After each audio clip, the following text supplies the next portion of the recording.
non sono un mago, non sono un veggente e non sono un santone. Io sono un amico dell'uomo.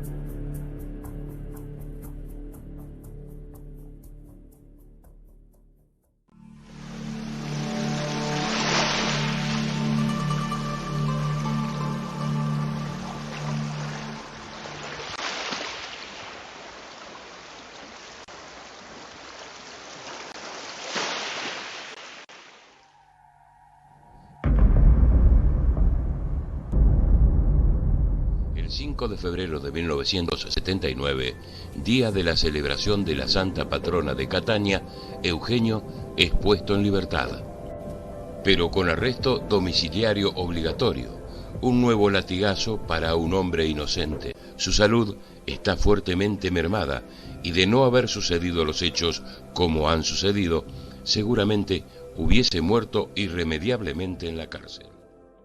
No obstante, está claro a partir de ahora que Eugenio, a pesar de la gran cruz que soporta en sus espaldas, está respaldado, nunca mejor dicho, por unos seres que están dispuestos a todo por defender a uno de los suyos.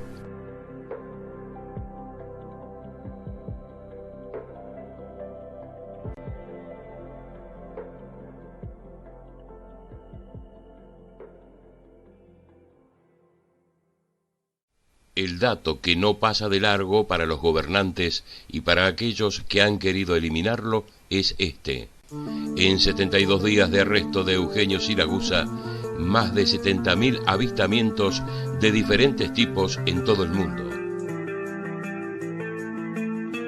35.000 de ellos solo en Italia.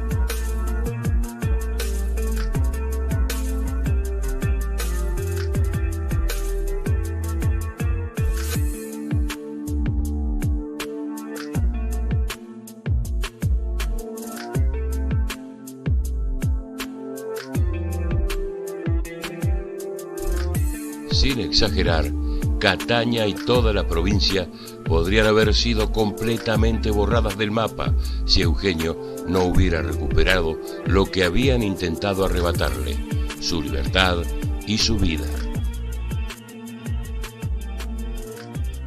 Eugenio siempre dice, ellos nunca bromean con las cosas realmente serias referidas al Padre Eterno. Ahora, otro calvario le espera a Eugenio hasta el juicio definitivo. El calvario de la cárcel forzada domiciliaria, la conjura de prensa contra él y el desdén de los ignorantes. Al menos está lejos de aquel pozo en el que lo envenenaban lentamente. Y a los que pensaron que a Eugenio le faltaba el consuelo y la iluminación en su espíritu, vuelvan a leer todo lo anteriormente escrito en estos 72 días de calvario carcelario.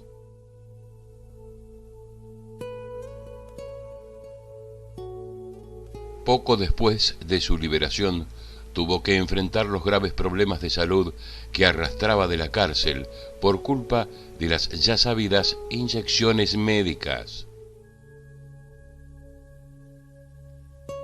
El día 4 de abril de 1979, Eugenio Siragusa tuvo que ser internado con urgencia en una clínica privada, concretamente en la del doctor Biagio Pecorino de Catania.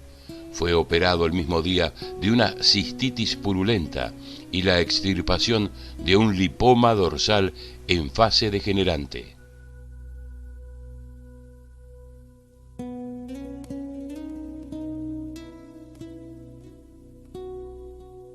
Con fecha 5 de abril, Siragusa enviaba al juez Giovanni Cerulla un escrito solicitando permiso para desplazarse permanentemente cada día hasta Catania y realizar las curas.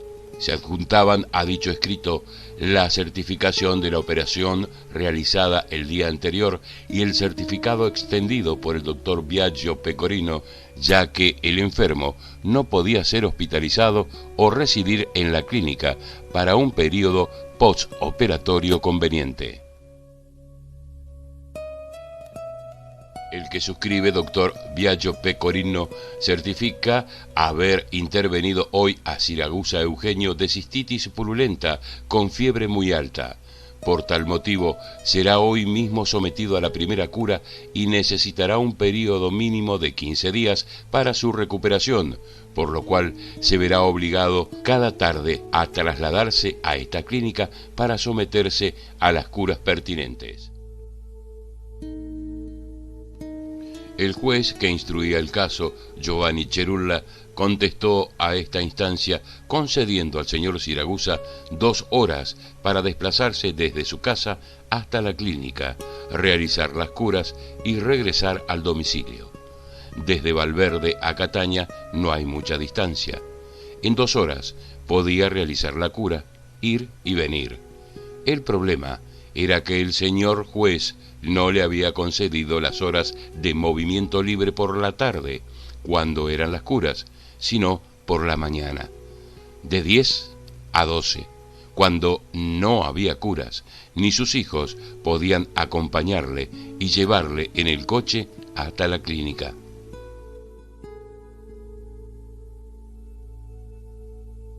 La argucia era tan sutil como cruel, dado que si el señor Siragusa era sorprendido fuera de su casa en horas no estipuladas en la concesión de 10 a 12 para la cura, podría ser considerado en rebeldía contra la ordenanza de residencia y ser reconducido a la cárcel de nuevo.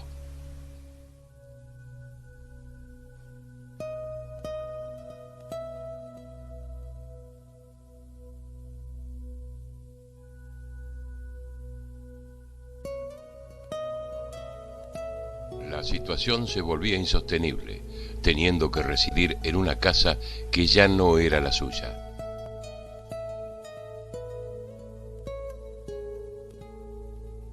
Dos meses pasados desde el arresto domiciliario obligatorio de Eugenio en Valverde, y muchos no son conscientes de todo lo que le queda por afrontar hasta llegar a su meta, solucionando los problemas y recursos judiciales, sin olvidar los obstáculos que sutilmente se tejían en torno a su persona para volverlo a hacerle caer en alguna sinuosa trampa. La conjura continuaba ahora con más sutileza. Las pruebas y tentaciones silbaban sutilmente como serpientes. En el mes de abril de 1979, mientras está en arresto domiciliario obligatorio, desde el Instituto Salesiano de Roma y a través de un tal Martín Díaz, se le hace llegar una advertencia de la alta curia eclesiástica en estos términos. Pascua de 1979. Queridísimo Enixto, he recibido una carta de España en estos términos. Escriba urgentemente al señor Siragusa Eugenio para pedirle que se aleje del error y la paz volverá a su ánimo y al de sus delegados. Le ruego sinceramente me perdone, dado que yo personalmente no he podido conocerle. Su bondad excusará mi proceder. Suyo afectísimo Enixto, Martín Díaz. Postdata. Le agradecería me comunicase si usted ha recibido esta carta. Esta carta, redactada mucho antes, no llegó a manos de Eugenio hasta el 9 de abril. Está siendo filtrada e investigada la correspondencia que es enviada a Eugenio. ¿Por quién y con cuáles intenciones, visto que el juicio todavía no ha hecho más que empezar? ¿Se quiere atrapar en el error al bien aconsejado del cielo? ¿Será esto posible en el futuro? Eugenio, que está bien aconsejado, al día siguiente, a la misma dirección que indica el sobre, remitía la siguiente respuesta. Me me ruega que le comunique si he recibido la tarjeta enviada a través de este instituto por el señor Martín Díaz. Lo hago con mucho placer. En verdad, no sé si el nombre de Cristo se abrevia con las siglas IXTO, con que usted inicia y termina su carta. Ignoro este término, aunque intuyo su procedencia. Se habla de alejarme del error. ¿De qué error? Quizás del error de haber intentado salvar a la humanidad de la catástrofe que se perfila si se persevera en el error. Quizás del error de haber amado sin límites y sin condiciones como Jesucristo enseñó. Si es este el error, dejémoslo al juicio de Dios, el único en poder juzgar. Cada uno lleve su cruz y lo siga, como yo creo humildemente haber hecho hasta hoy. El mañana llevará en su regazo la verdad, y serán las generaciones venideras quienes la ilustrarán con su propia dignidad espiritual. También Cristo recibió un consejo similar, y su respuesta fue esta: no tientes al Señor tu Dios. Un día no lejano, todos estaremos en presencia de la luz de la divina justicia, y en aquel día, que será el día de la verdad para todos, nos someteremos al juicio que no se equivoca y al cual no es posible mentir. Queridísimo, me es grato comunicarle que la paz de Cristo alienta en mi corazón, aunque moralmente crucificado. He sido enseñado a ser fuerte y perseverante en la fe, y le aseguro, sin presunción alguna, que lo soy. Agradezco fraternalmente vuestra solicitud y os devuelvo con dilección los augurios para la Santa Pascua, que yo espero sea luz de salvación para todos, sobre todo para los 17 millones de niños destinados a morir de hambre. El que suscribe ha repetido la obra de Jonás, sin desobedecer, y augura que un día y otro el Señor venga a visitarle y le haga la misma pregunta que hizo a Jonás apesadumbrado.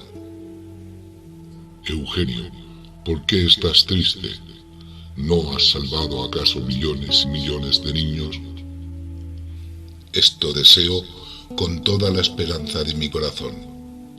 Espero que la presente no le haya enojado y auguro bien y paz a todos y a usted, señor Martín Díaz. Eugenio Siragusa.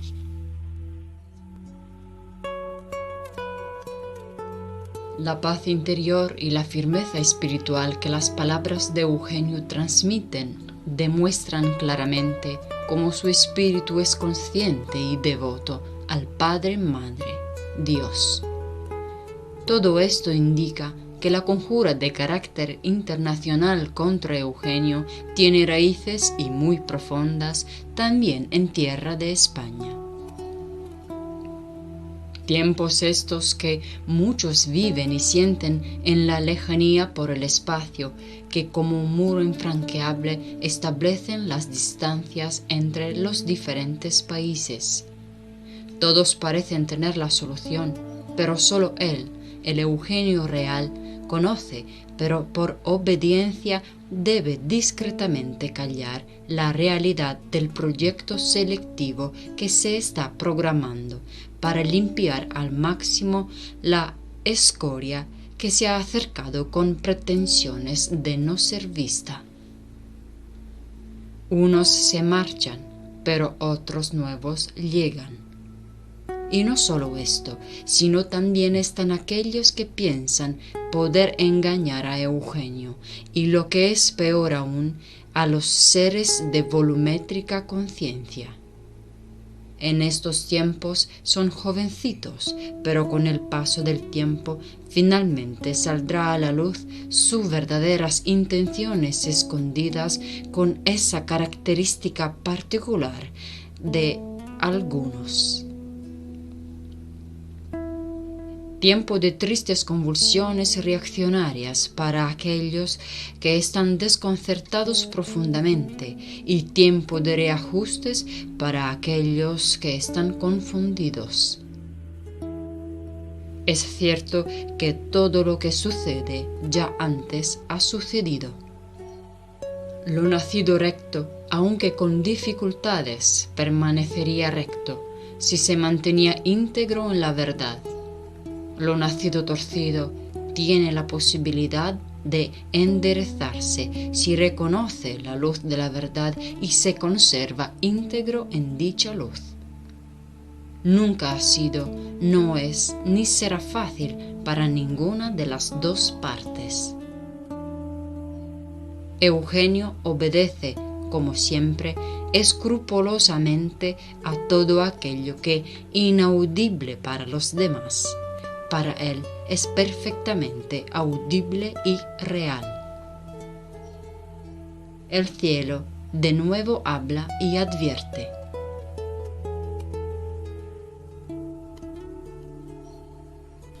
Ciencia idiota. Las centrales nucleares se volverán los objetivos inmediatos en caso de conflicto por la supremacía del poder absoluto. ¿Qué sucedería si además de las catástrofes naturales una superbomba golpease una central nuclear? Os lo dejo imaginar. Para aquellas naciones que poseen tales edificios, el peligro de un exterminio en masa se volvería inevitable. No se necesitaría usar las bombas atómicas, porque cada central atómica es una bomba para desencadenar y basta. ¿Cómo? Con una lluvia de superbombas capaces de destruir todo tipo de seguridad. ¿Habéis pensado, calculado una posibilidad tal? Es aconsejable prever que esto pueda suceder. La fuerza del poder es ciega. Como siempre ha sido, está dispuesta a todo, incluso a sacrificar a la humanidad entera. Pensadlo bien. Hay un proverbio que dice: quien antes no piensa, por último suspira. La progresiva locura del hombre induce a pensar en esta posibilidad. El mañana puede ser previsto por quien tiene la posibilidad de traspasar el tiempo y el espacio. ¿Lo creéis? ¿No? No importa. El destino de vosotros lo elegís vosotros. El amor advierte. Del cielo a la tierra, Eugenio Siragusa. En este tiempo, aún en Valverde, ante los retos y dificultades de todos los días, en un lugar ahora extraño para él, escribe de este modo.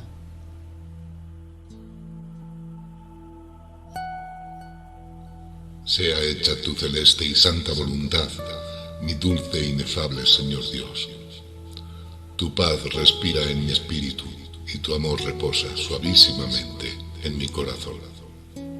Tengo fe en tu infalible justicia y no temo, no siento desaliento ni desesperación. El mal que me hacen por haberte servido no turba mi alma ni vuelve triste mi corazón. He conocido tu viviente naturaleza y mi búsqueda ha terminado. Me has concedido penetrar con los ojos de mi espíritu en los arcanos secretos de tu divina potencia, quitándome la cera de los ojos y de los oídos. Me has consentido de ser hijo tuyo y operario del Santo Espíritu creante. Me has concedido de amar con la suave caricia de tu amor.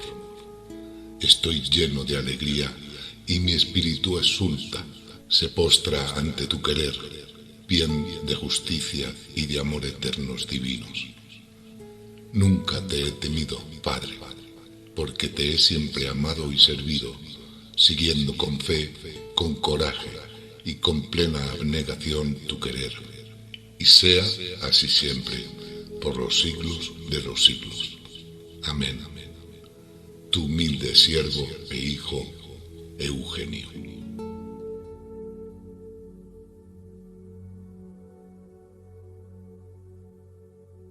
Tiempo después, entre trámites necesarios realizados por los abogados para estabilizar la situación de Eugenio y la presión psicológica periodística que no cesa, un día, el mismo periodista que al principio del arresto les dijo a la señora Cantín con tono sospechoso: «Dadme si tenéis algún documento comprometedor que yo lo guardo».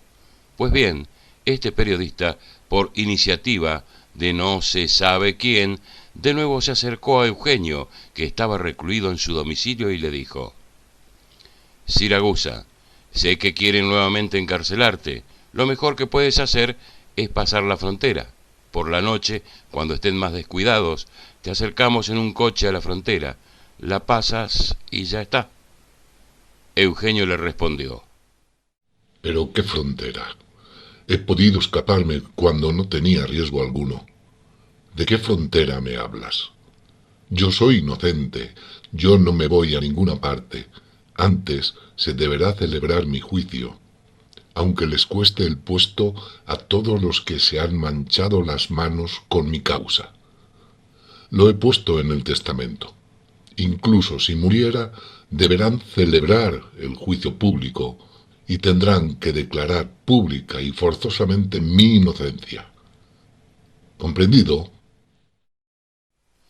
Luego lo hizo salir de su casa. Por fin, el 27 de junio, llega una sentencia del Tribunal Supremo italiano que concluye diciendo: «Ha sido decidido por este Tribunal Supremo, a la vista del escrito de Siragusa Eugenio, anular el procedimiento de residencia obligatoria y lo remite al juez instructor». El abogado de Eugenio, doctor Bonfiglio, inmediatamente presenta una nueva instancia al juez instructor de la causa contra Eugenio y tuvo que ser revocado el arresto domiciliario obligatorio que Eugenio sufre desde que salió de la cárcel en Valverde. Tardará aún unos días en resultar efectivo. Por estas fechas, el escritor y periodista Victorino del Pozo Barbero se encontraba en Italia y concedió esta entrevista al periodico nazionale La Sicilia.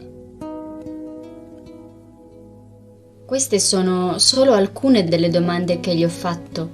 Speriamo che i lettori leggano tutta l'intervista. Quando conobbe Eugenio Siragusa e in che occasione?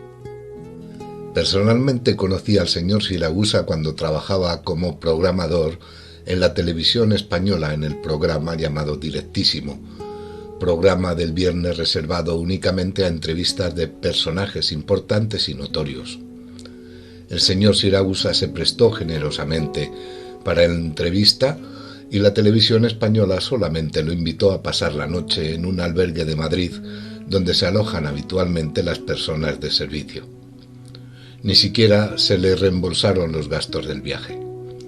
En otras ocasiones el señor Siragusa ha sido entrevistado en el programa televisivo Más Allá y en los programas radiofónicos nacionales como Para Vosotros Jóvenes, Diario Hablado, Protagonistas Nosotros y Estudio 15.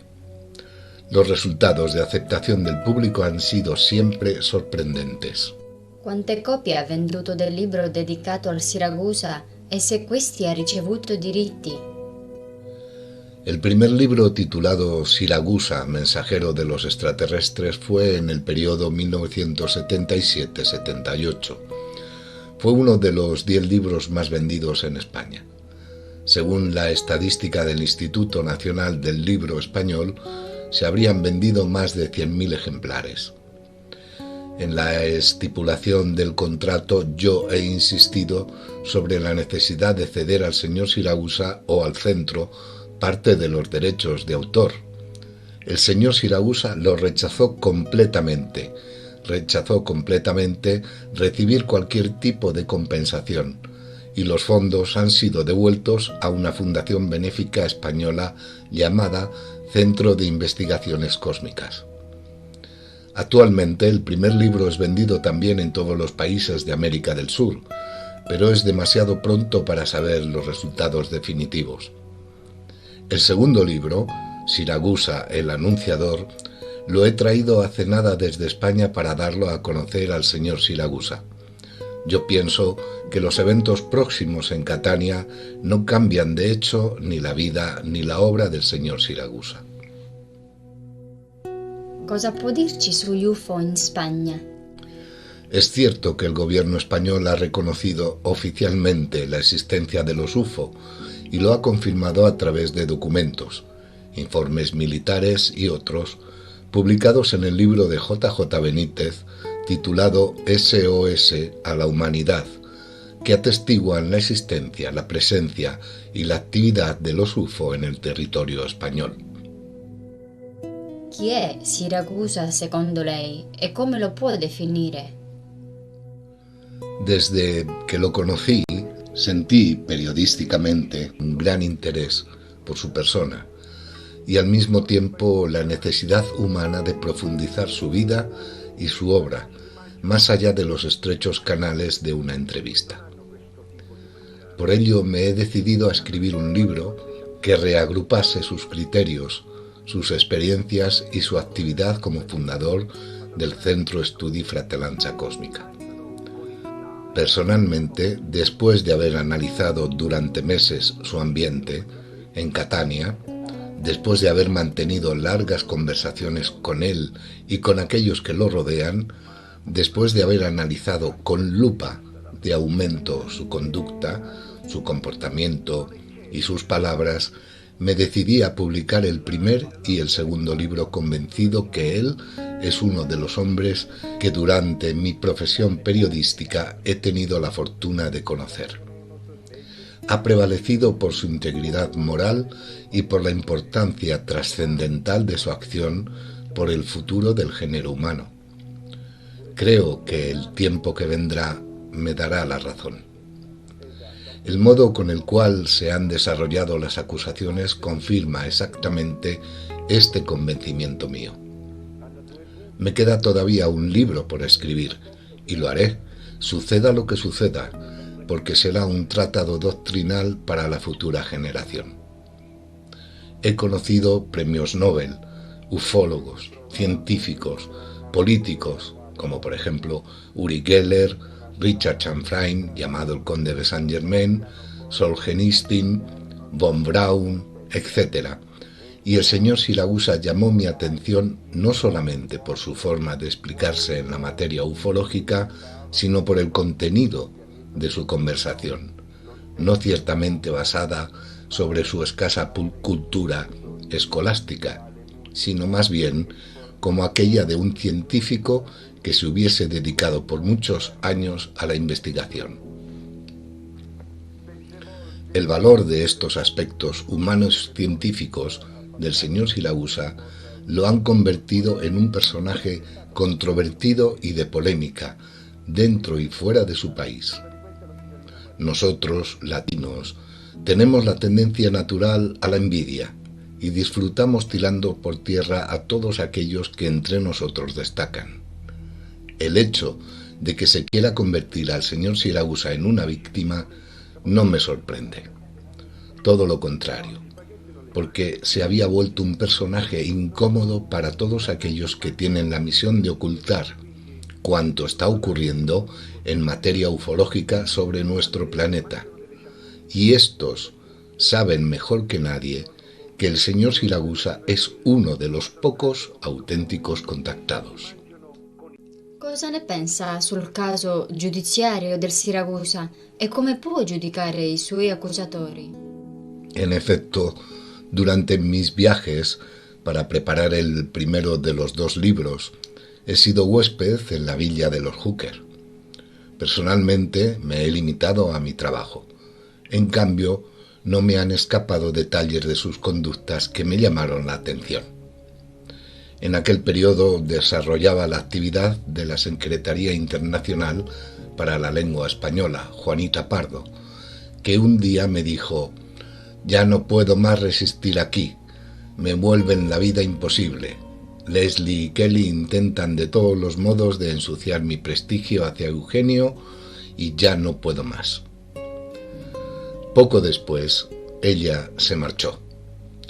Durante mi permanencia me pareció muy extraño el comportamiento de Kelly.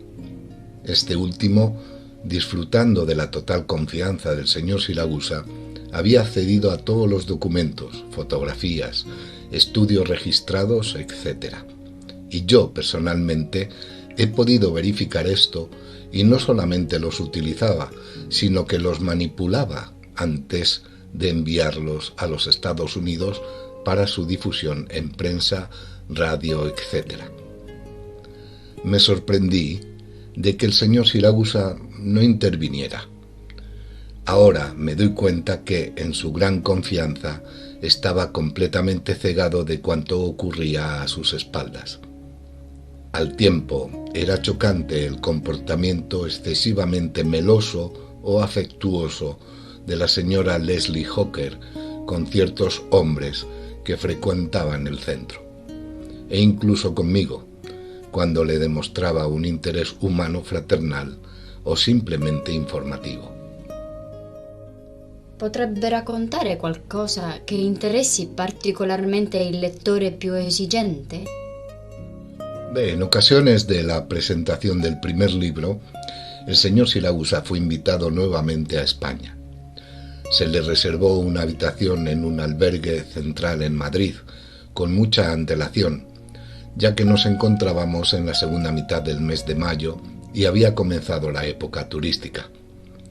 El señor Siragusa llegó en coche, proveniente de Italia, acompañado del señor Kelly Hooker y de la señora Mariella Michiquet.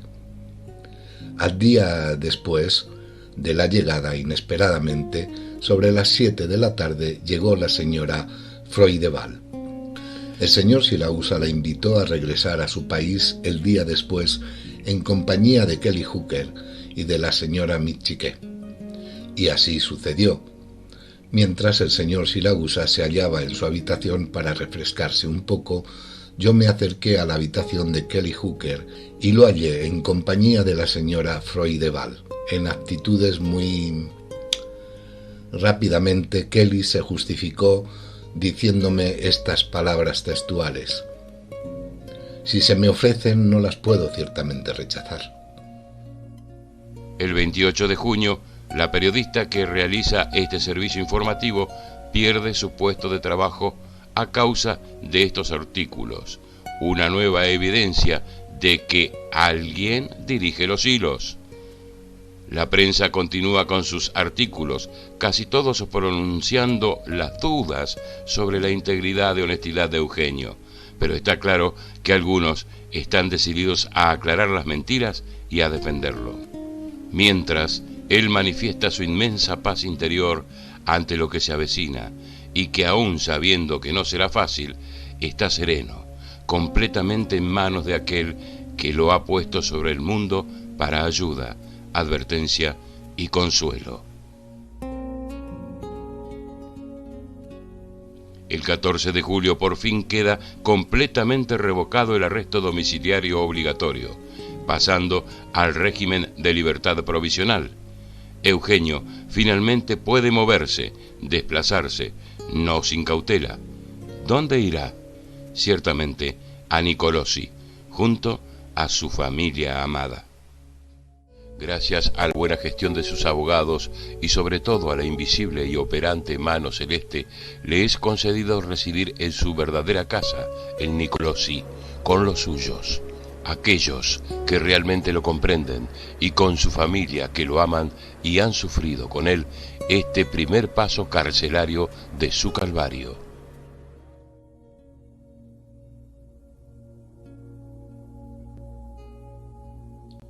Sol mío, genio creante, no te he olvidado.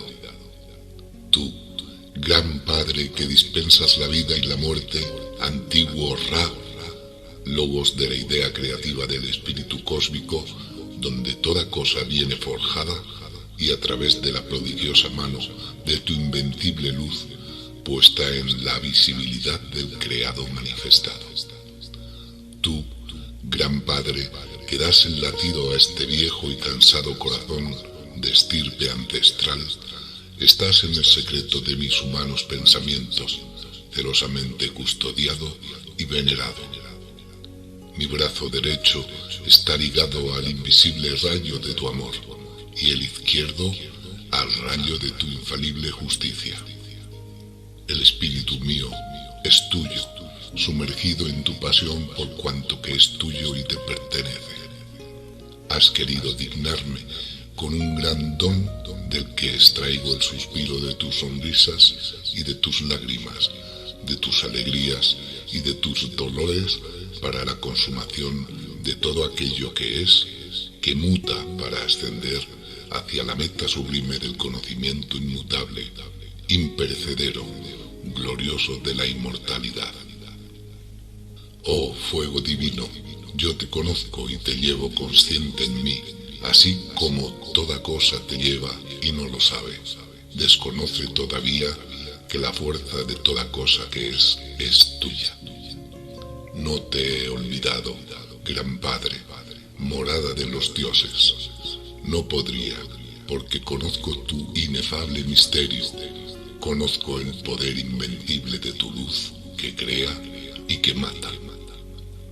Para quien no posee la gnosis, para quien no puede penetrar en la espiral que gobierna el todo, en este fragmento cósmico, no puede no sufrir, hasta el día que no haya realizado sí mismo en la verdad. Eugenio Siragusa. Pareciera que todo hubiera finalmente terminado, pero la realidad es que no. Simplemente el mal y sus partidarios se han disfrazado de otro modo para intentar hacer caer a Eugenio en la trampa. De hecho, después de su liberación, las tentaciones y las provocaciones son más sutiles y profundamente cargadas de mal contra él.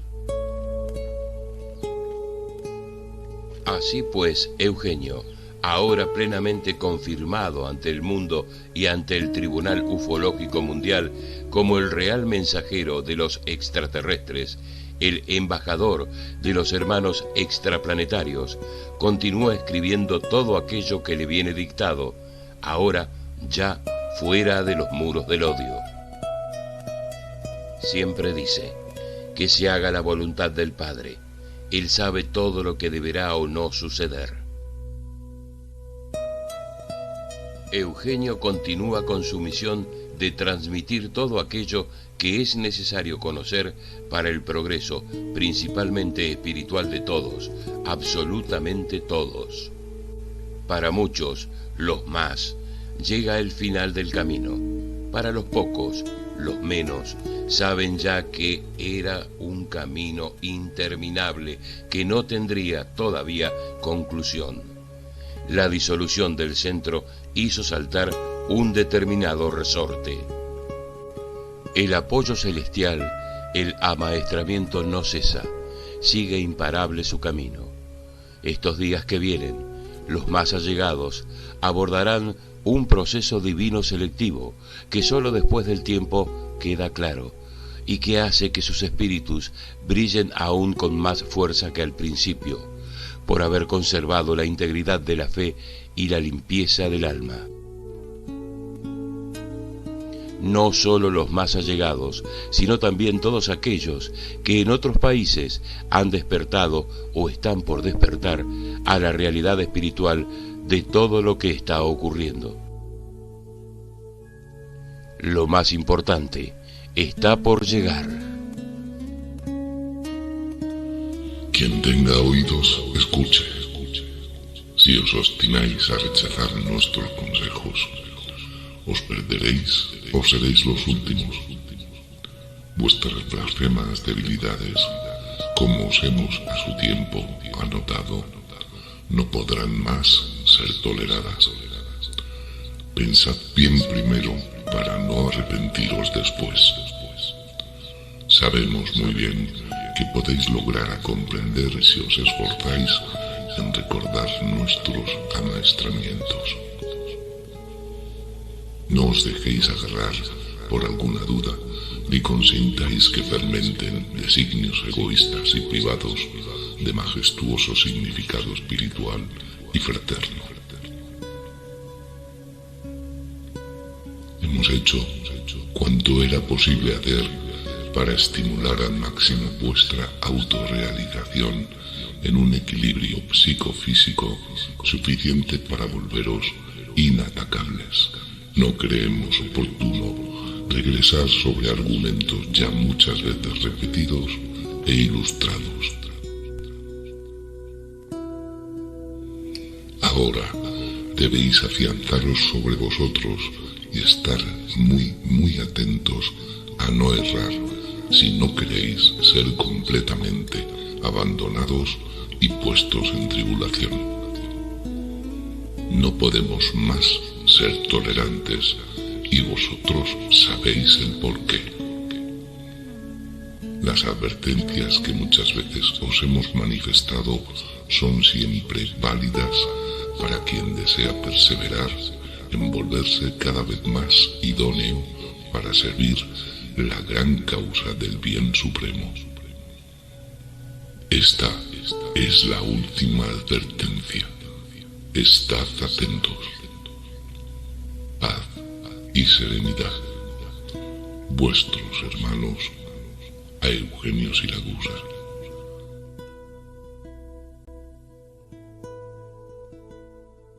El proceso continuará hasta 1982, 3 años de duras luchas para desmontar los inconvenientes y conjuras que aún amenazaban su justa libertad.